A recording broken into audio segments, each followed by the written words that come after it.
Today on Now and Zen, the podcast about microtonality, we have Chris Bandy. Hi, Chris. How you doing? I'm doing well. How are you, Steven? Doing good. Chris has lots of videos on singing, transcription. He writes his own compositions. And he also has videos about Rubik's cubes and how to backflip. I was specifically wanting to ask you a little bit about the microtonal elements of your singing arrangements.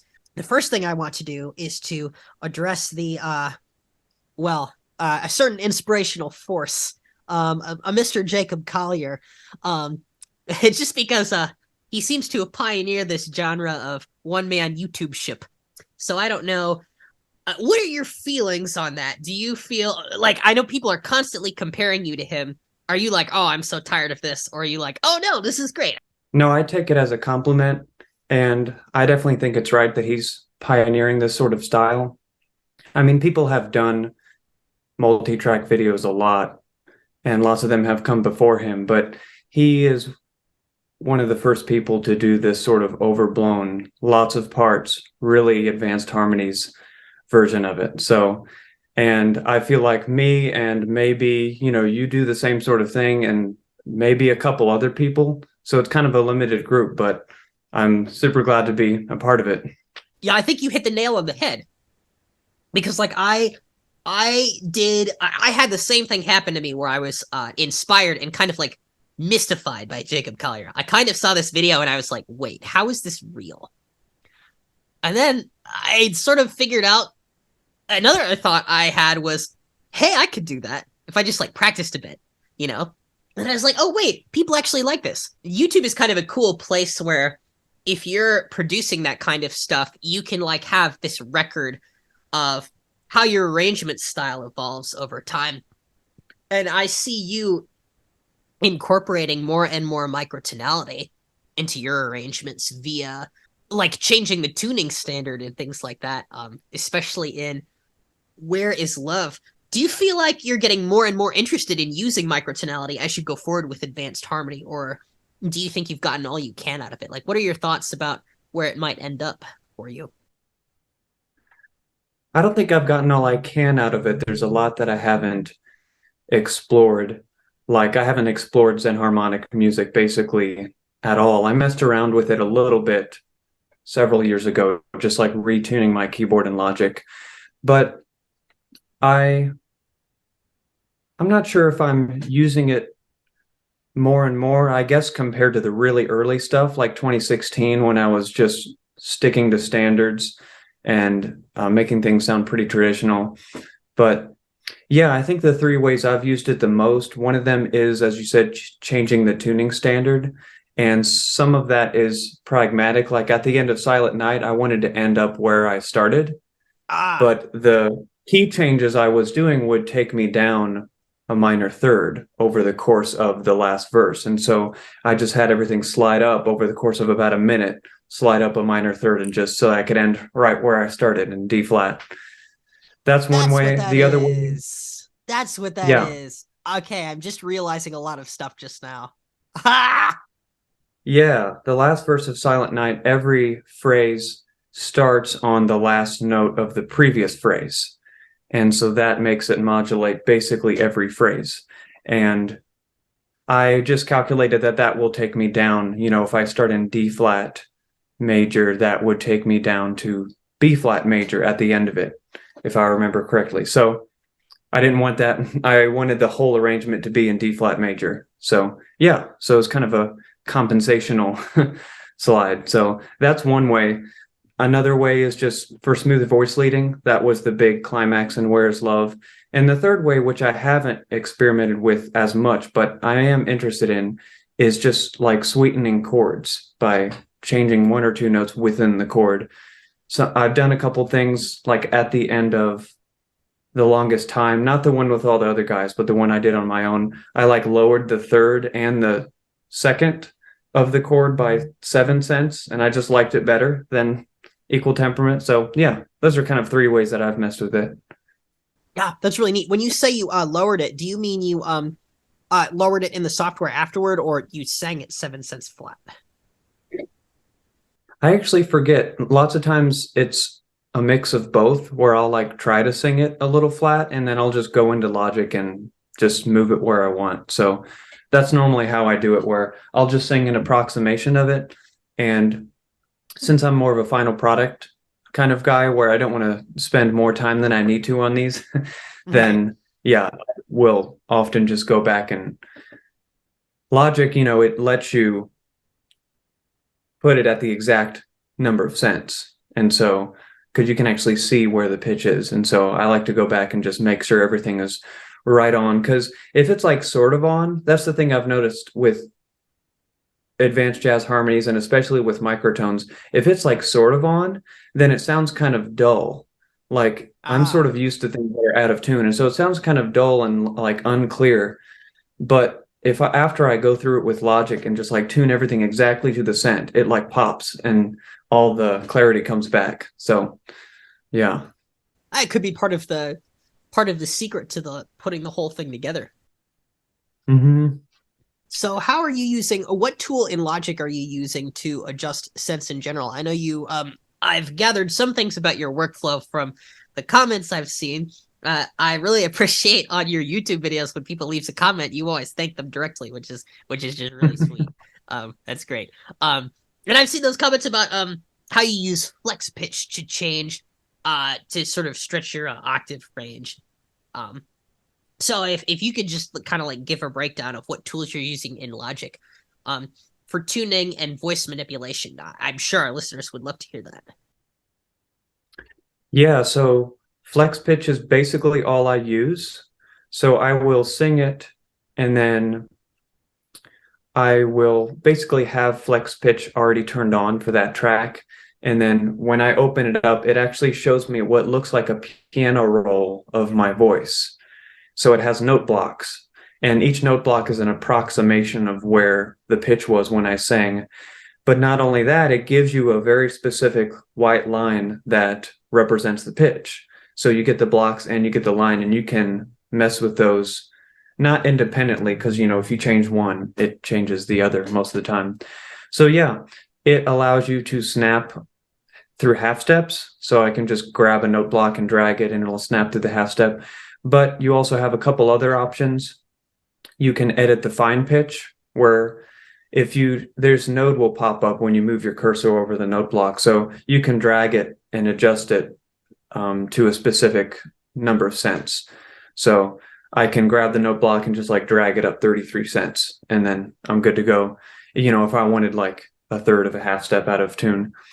And you also have pitch drifts where you grab the end of it and then it will you can like make it trail off so that it will swoop down or swoop up at the end. And you also have like format shift, which I haven't messed with a lot, where it will make your voice sound like I guess uh deeper, like it'll lower the format. I guess it'll like bring down the higher frequencies and but it won't change the pitch. It'll just make it sound more open, more resonant, I guess. I don't really mess with that because that sounds pretty artificial, whereas the flex Mm. pitch is normally pretty good. Yeah, the very last part of the Silent Night, that big slide at the end, that sounded like the THX intro for Yes. films.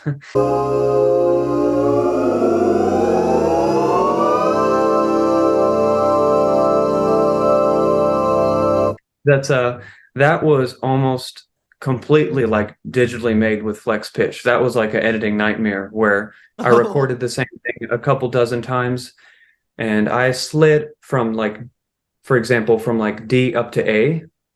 And then I opened that up in Logic and chopped it into all these pieces and like moved all the pieces to make this ramp from D up to like this extremely high note that I can't sing. And I did that like a couple dozen times until I got it just right. So that was really hard because flex pitch isn't designed to do that. So I feel like I've gotten basically fluent with it. Like if it's possible to do it in flex pitch, then I can do it. I'm pretty sure because I've used it for so long. It also is essential for retiming because you can move note blocks left and right and put things back in sync, which is like crucial for consonants. Like I'll line up consonants and yeah, that really helps. Does flex pitch allow you to deal with vibrato? I've noticed with Yes. Melodyne. Yeah, I use Melodyne sometimes, but lots of times I don't touch it, but sometimes I do. It depends on the kind of sound I want. Because as you know, um, these fine tunings with pitch kind of can mess with how the whole thing is perceived, even if it's microtonal. So like Melodyne can flatten out pitch with no vibrato, but I still find there's a little bit. Um, Hmm. and so I was using Contact's Time Machine to slow it down, so I was basically getting it completely straight. But I don't know if flex pitch can do anything like that or how far down it goes. Because of course, if you just like basically flatten it to zero, it will sound robotic. Yes. Yeah, you can mess with vibrato. So there's another node that shows up. Yeah, the nodes that show up are like formant shift, gain, pitch drift, fine tuning, and then the pitch drift on the other side of the note, and then vibrato. And you can reverse the vibrato, you can take it away, you can sort of add vibrato to notes that don't have it. So most of the time, I don't like to mess with that because honestly, messing with vibrato, like you said, makes things more robotic than messing with pitch. Yeah. So oftentimes I will change the pitch, but not the vibrato. But yeah, sometimes it's useful for that, for like yeah, for taking it away. And yeah, so it shows you the vibrato with the white line. So you can also speed it up and slow it down if you need to. Like sometimes in Silent Night, I had a lot of leads where I sang it with two voices, and I needed to make sure that the vibratos matched between the two voices, or else it would sound like really weird. So Yeah. I did a little bit of work on that to kind of make those cohere. So it sounds like in Silent Night and in many of the arrangements that you have, it's almost like each new one does something different with editing that you haven't tried before in order to enhance the arrangement. Could you give a summary of sort of what you did in Silent Night that you hadn't done in previous arrangements? I knew you were talking to me about those a little bit earlier.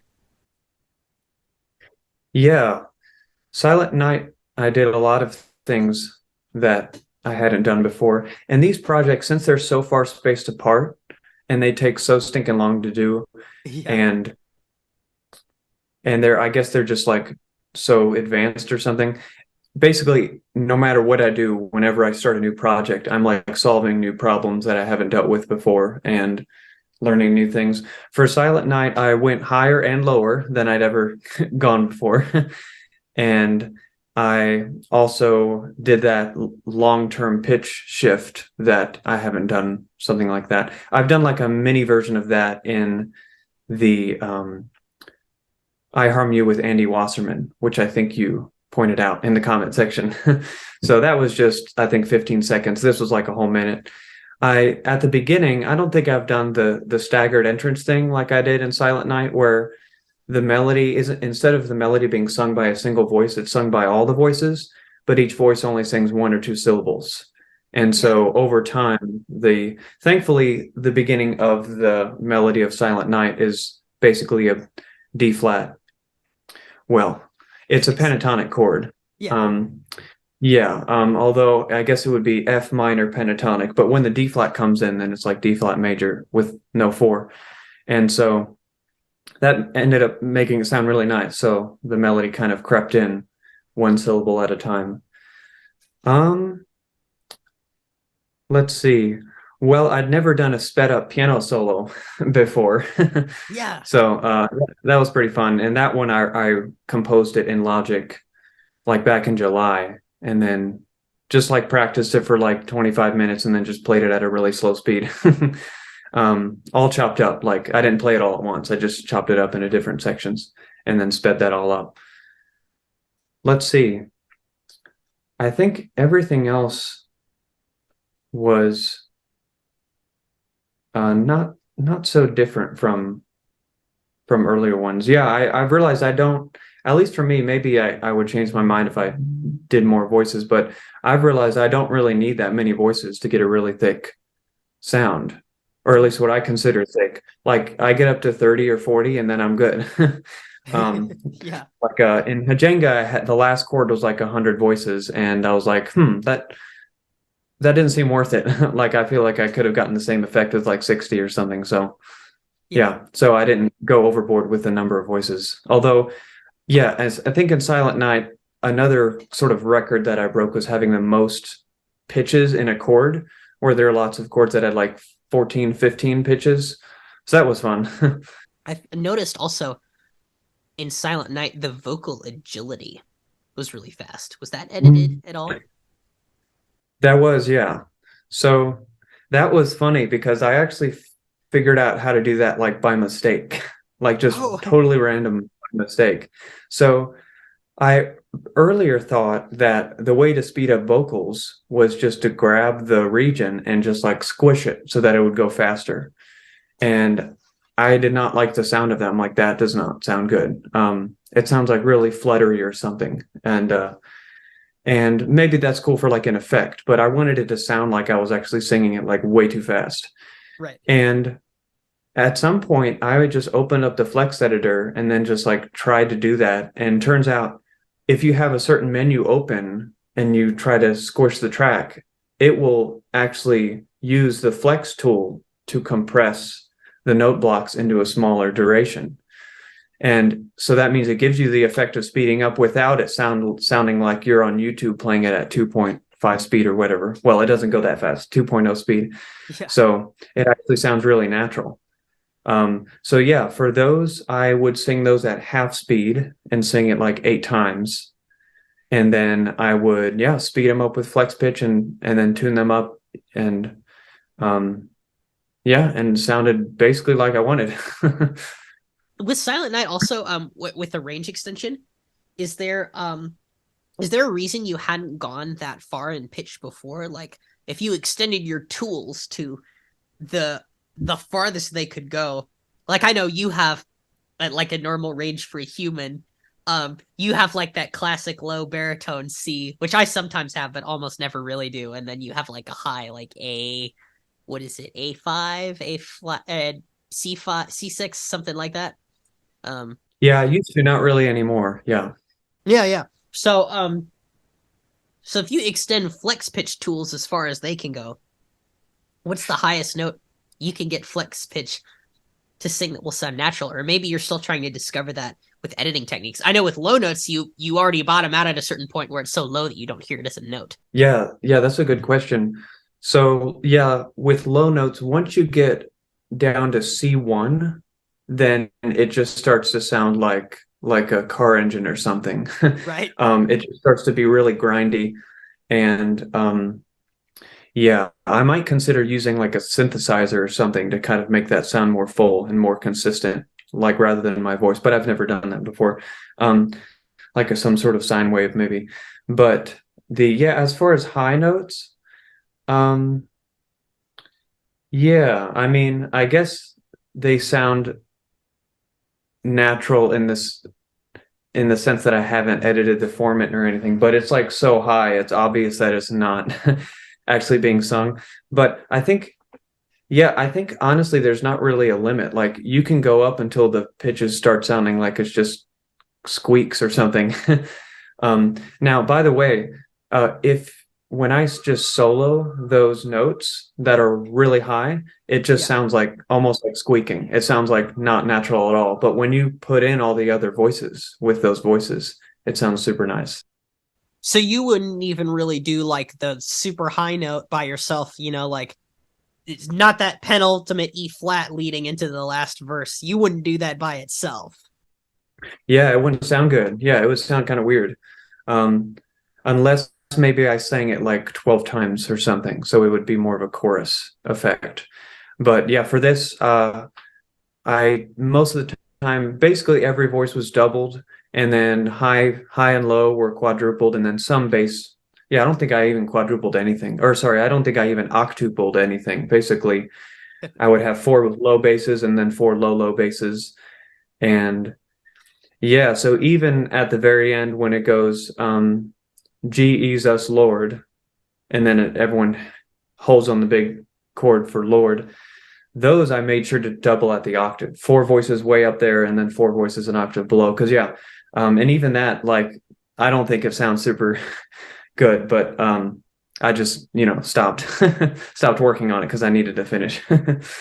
Well, it's funny because you have I think you naturally have kind of like a high flinty voice. And so I think those high notes Hmm. actually really work for you. And the low notes actually sound really natural too. It's kind of surprising. You get like a really thick resonant low tone. So Yeah, I think for that, yeah, I do try to change the timbre of my voice depending on where I'm singing. So for low notes, I'll sing it twice, just normal, like forward resonance, yeah. like ooh, and then I'll sing it twice again, like ooh, like that, where it's like really breathy. Yeah. And um, yeah, combining both of those always sounds really nice. So that's what I do for all my bass tracks. Just do Yeah. two of each. At Very least cool. sometimes four of each, but yeah. Do you have any plans for new arrangements in the works right now? I'm thinking I might want to do one in May, Yeah. and I think I'm going to do a popular song. So yeah, I might do like Just the Way You Are by Billy Joel, and maybe do like a Oh, mashup where I like combine parts of that with Bruno Mars's version. So because they kind of work together. So I'm not sure. that would be so Yeah. cool. You know, So yeah, where I like use the chords of one and then use the melody of the other and then switch. Um, yeah, I kind of go back and forth between lots of different types of creative projects. Some of them are not even musical. So, but yeah, I think I'll do that at some point in the summer or May. but I'd be really curious to hear if you've ever experimented with microtonality in a way that does not involve deviating a 12 tone framework in a certain way, but like starting from scratch in a different, say, equal temperament or just tuning or non Western tuning, anything like that. Just a very small bit. So you can do it in Logic, but yeah, like you said, it's kind of a pain. It's not really built for that. But Right. if it's fewer than 12 pitch classes, then that's actually pretty easy because all you do is you open up Logic preferences, detune, 10 of the notes, leave the 11th one because, you don't need to detune all of them, and then just don't use the 12th note because Right. there are only 11. Similarly with 10 or fewer. Now, if there are 13 or more individual pitch classes, then what I did for 13 when I was just messing around with it was to detune all of the notes except for one, and then create a second track and apply pitch bend to that track. And that would be my 13th note. And so I would get 13 equal temperament. And yeah, but yeah, honestly, that's been it. I don't have any finished works in that. I don't even have any like halfway done works in that. So Yeah. I feel like if I did something like that, I would need to get myself used to the sound of a certain equal temperament so that it just doesn't sound like so strange to me. Right. So I can feel more natural and comfortable using it. So I'd have to just play with it a lot and like get that sound in my head.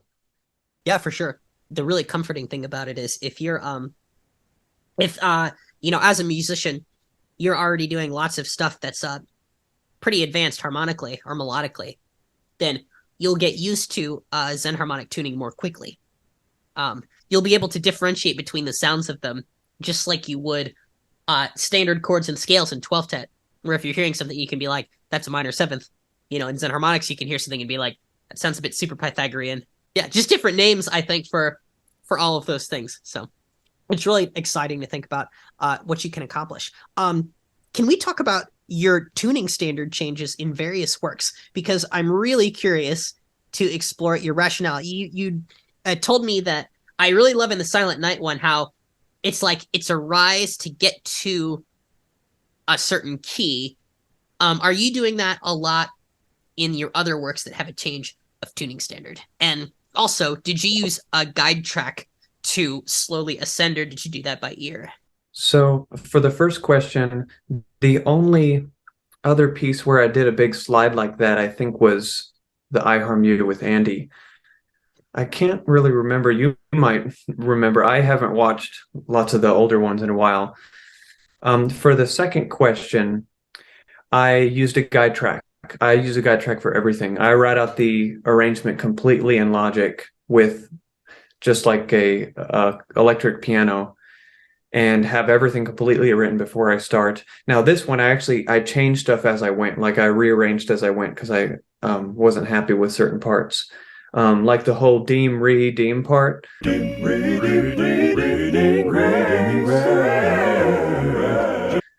Yeah. That the deem redeem, that was I just thought the last verse was boring, so I just stuck that right in there. And that helped a lot. I felt like I should have done a whole verse like that. But um yeah, so what I do is I write out the arrangement just kind of normal, and then I go into Logic and just make the pitch bend just go up Yeah. over the course of that verse. And um yeah, the singing was fine because I would just hear the notes and like sing what I thought I heard. Right. And I was like sort of close. Well, I was obviously within a half step like all the time, but unless except for all the notes that needed to be shot way up. And yeah, tuning it was really was a massive pain. I think I spent most of the time tuning. And what I'd have to do is to tune a chord, I'd have to click on the pitch bend line to see how out of tune that chord was. Mm. And like, it's like um 31 out of 64, where 64 is, for MIDI, 64 would be a whole step.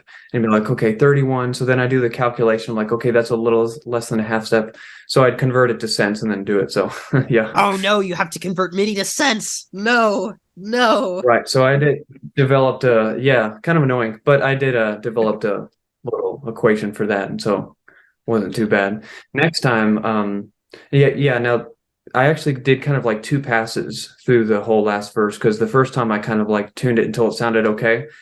And then, but I could still notice when things would jump up by like 15 cents. I'm like, that sounds really kind of sudden. And so I went Yes. back and smoothed it totally out so that it's like, okay, so that there's never from chord to chord, there's never a change of more than like 7 cents. So I couldn't hear it. And that's how I wanted it. I wanted it to be innocuous. It is brilliantly smooth. So with tuning changes, I also was really fascinated by your America the Beautiful tuning change. Tuning drop at the end. And crowned I good with brotherhood from sea to shining sea. It's super noticeable and super impactful. If you might be able to recall, what's the inspiration behind that one? Let's see, that was 5 years. Wait, yeah, 5 years ago. And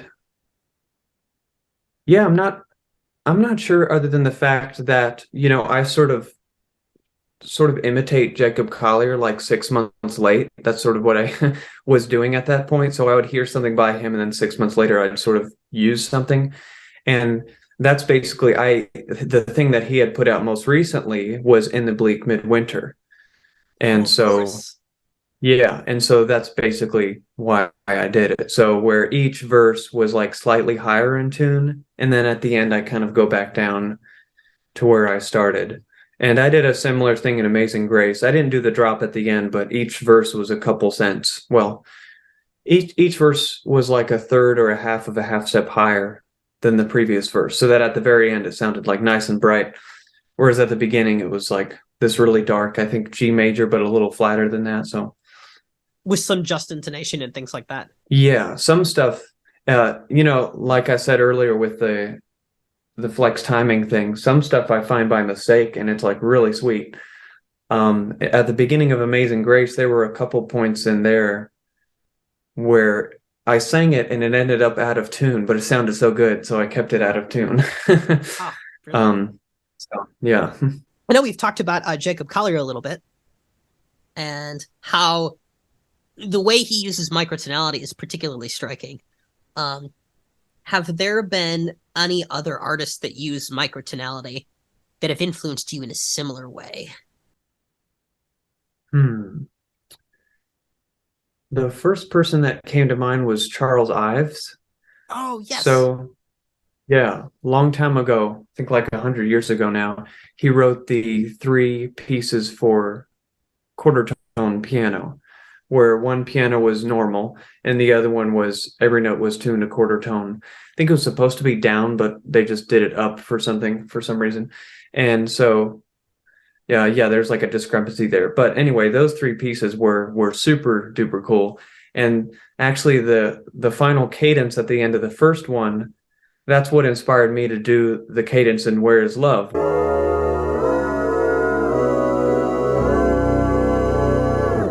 where you have two notes like let's see, it would be B half sharp up here and then D three halves flat down there. And so they're in 12 tone equal temperament, but it's all shifted by a quarter tone. So they're in tune with each other. And then they shift out by a quarter tone to go to C.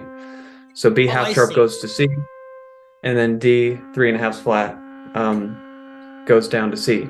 And so it's the smoothest voice leading. Smoother than is possible in 12 tone equal temperament. So I mimicked that in the big climax of Where's Love, where there's that big section where it would just like 16 chords in a row, and the last one I did exactly that. So yeah, Charles Ives. So as far as other popular artists, yeah, I'm really not sure. I mean, I've listened to like so many different people on YouTube, and lots of times I just forget unless I listen to lots of people, or unless I listen to the same people lots of times in a row.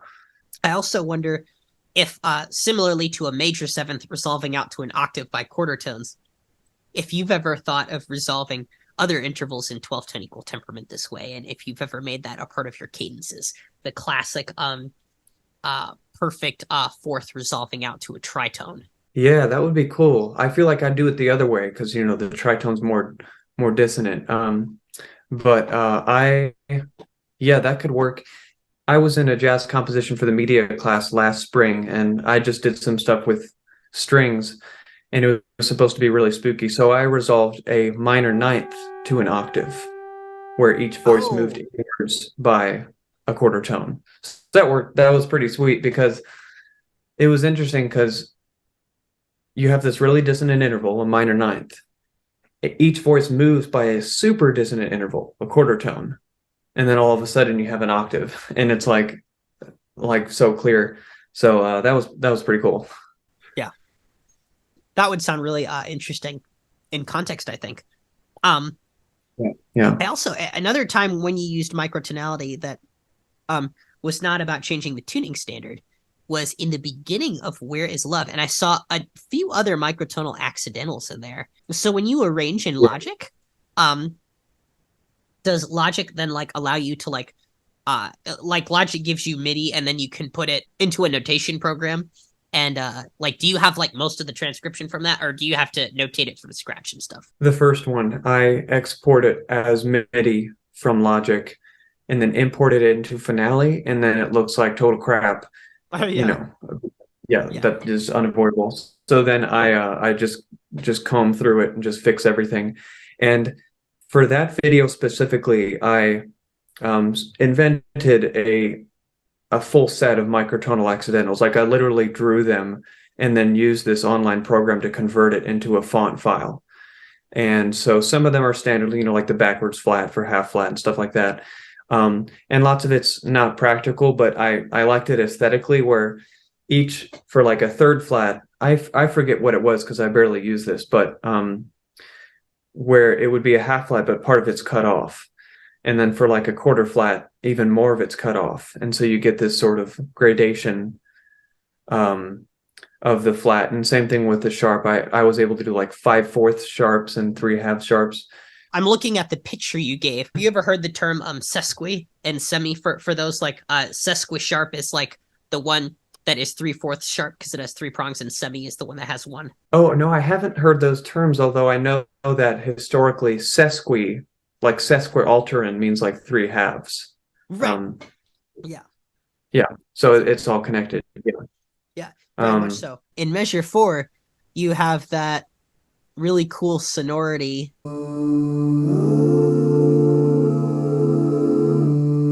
where you're holding on like a D chord, and this is intro stuff, and you have like B flat C F A, and it's resolving down to B sesquiflat, C half flat, F half flat, A half flat. I'd love to know Right. what you were trying to accomplish with that chord just in general, because I know that's a really vague question, but the way you write makes me think that you have a specific answer. Yeah, well, this is sort of in hindsight, but the first thing is that you can get away with a lot with pedal tones, right? Or with drones, which is kind of the opposite of a pedal tone, where it's just like a held note up at the top or somewhere in the mid range. And so you can go through all these dissonances while holding a pedal tone. That's been used classically, like even Bach in his first prelude, he used G in the bottom, and then he had a F sharp fully diminished seventh chord above it. Right. Not a normal chord, but it's a pedal tone, so you can get away with all this dissonance. So that's what I wanted to do there, and I just wanted to take it to the next level and have some microtonal dissonances. And that is, I also had this contour idea, where it was these two chord fragments. The first one had A in the top of both of them, and then I think the second one went up, and then after that, I had one that went down, but it went down by just a little bit. And then if you notice, I think if you go forward a couple measures, I do the same thing, but I incorporate it into a wider contour it's like a sequence of Yes. 5 chords, and then the fourth one is out of tune. So yeah. Yes. So I guess Yes. my thinking on that was just um, to have a new type of dissonance above the pedal. And also it's just kind of like it's an option that's available. So I wasn't really yeah, I think I was trying to in my mind trying to get to the point where it's like there's really no difference between picking equal temperament stuff and then out of tune stuff. They're just all available. And so I just Right. choose. So yeah. That makes sense. I think as like a logical thing for you to do, and I'm seeing it very much so. Another one I really like is I can be something too. You sing it like a quarter tone flat instead of um moving Yeah. moving down a half step, I think. But maybe I'm imagining That's it. right. Yeah. Yeah, it was that was cool. I'm not sure if I got this from Jacob Collier, but one of the things that he did that was actually not my favorite was his Twinkle Twinkle Little Star, where he like did the whole thing like live, and he did this thing where he went like do do do do do do do do do do do do do, and then he like when he went from 4/3, he only went down a quarter tone instead of a half step, and that was pretty cool. And so that's what I did here because the I can be something too. The one I'm talking about is 99. And basically what I did was I took a part of Yes. the song that normally goes down by half step, but instead I did it down by quarter tone. So you still get the contour, right? Yes. It still goes Yes. down, just not as much. And so I thought that worked out super well because it's such a subtle shift. Yeah. Sometimes if it's almost like if you're not paying attention, you won't get it. Right. You'll Yes. yeah, it'll sound like a half step or it won't sound like anything at all. But yeah, I really liked the way that turned out. Yeah, by the way, if you check out bar 74, you'll Yes. see that I have just one note that has a quarter of a flat on it. Yeah. What? Okay, tell me about that. So that was another thing where I sang it that way by accident, and then I liked how it sounded. It was like getting up to it was almost like it's an approach tone to the note. And it also forms like an almost octave with the melody because the melody is an octave down because it's got the treble clef with the 8 under it. So that was cool where I didn't just want the same chord twice in a row because we've already got G's everywhere. We've got it in the bottom of the piano, well, what looks like the piano part, and then we've got it in the melody. So yeah, I just wanted a little bit of a neighbor tone there. Oh, so that's an eighth tone flat. That's 25 cents Yes. flat. What? Okay, Right, hold right. on. I'm gonna have to listen to that and see if I can hear it. Because Yeah, it's I almost unnoticeable. Yeah. Sometimes I don't notice it, but yeah. okay, I'm listening to it right now. Will I ever know the sweet hello that's meant for? That doesn't sound like a different pitch class to me, but I can hear you going, "Oop." A little bit up, yeah. Yeah, oh, that's so cool. I love that. Okay. And then That's you a were great talking example. about 83. Oh yeah, yeah. That was the other wedge thing. So yeah, if you notice there's only yeah. So lots of times, since I'm obviously not as comfortable with microtones as I am with just 12 tone equal temperament. You know, A equals 440. I What I'll do sometimes is, at least then I'm probably more comfortable with it now, but I would like set up just like a scheme for how to get those notes. And for that one, that's basically each note is a quarter step away from the next one. And so it just gives you contrary motion again. So Oh, maybe yeah, that's like a yeah. little precursor to, yeah. Oh, that Because totally makes yeah, sense. Yeah. so the first chord would be D half sharp 7 over A half sharp. And then the second one, yeah, the enharmonic spelling is pretty bad, but it would be F sharp minor 6 Yeah. over A, or as you said it, D, I guess D sharp half diminished 7 over A. Yeah, did you want to talk about the wedge thing I'd in love to. yeah. So basically there are 4 phases of this scheme here. The first 4 chords are all going down by half step, Uh-huh. right? Um, and well, not half step. They're going just down by equal tempered intervals. The second phase is, did I say 4 phases? There are really only 3, but the second phase is going down by like 2/3 of a half step.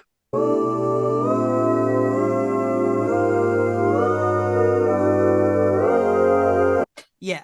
And obviously, if you do that 3 times, you end up back in equal temperament, right? Because 2/3 times 3 is 2. So you end up Oh, I going down by see. just 2. I Yeah. see. So Hmm. that's why the fourth chord in that measure is back to normal, because Yeah, it's yeah. just like a mod 3 system.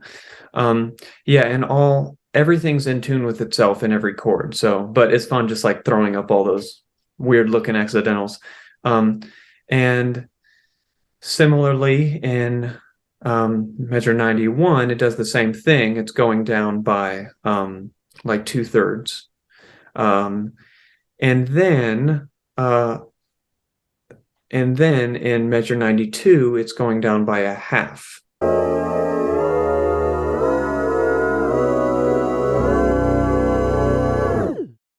So it's a Yeah. little smoother.